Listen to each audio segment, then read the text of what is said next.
साथियों, देश के छोटे किसानों के बढ़ते हुए सामर्थ्य को संगठित रूप देने में हमारे किसान उत्पाद संगठनों एफपीओ की बड़ी भूमिका है।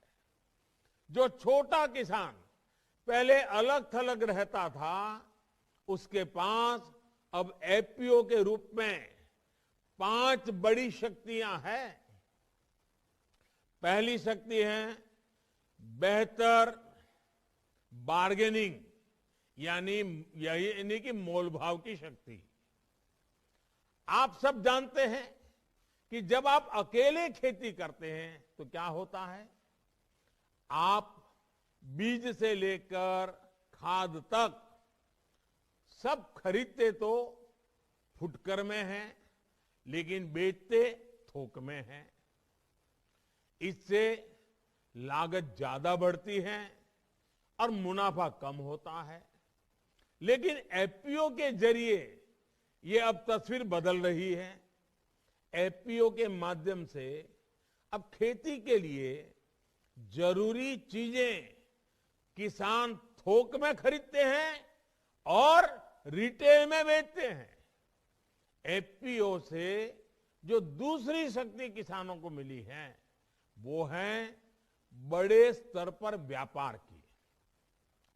एक एफपीओ के रूप में किसान संगठित होकर काम करते हैं, लिहाजा उनके लिए संभावनाएं भी बड़ी होती है। तीसरी ताकत है इनोवेशन की। एक साथ कई किसान मिलते हैं तो उनके अनुभव भी साथ में जुड़ते हैं, जानकारी बढ़ती है, नए नए इनोवेशन के लिए रास्ता खुलता है।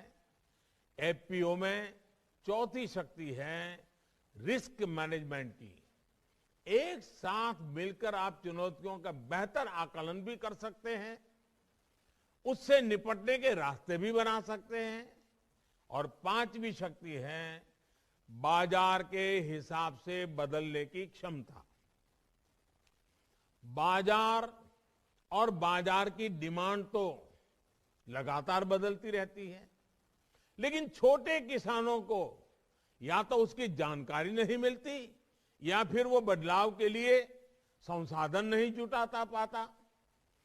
कभी सारे लोग एक ही फसल बो देते हैं और बाद में पता चलता है कि उसकी डिमांड ही कम हो गई।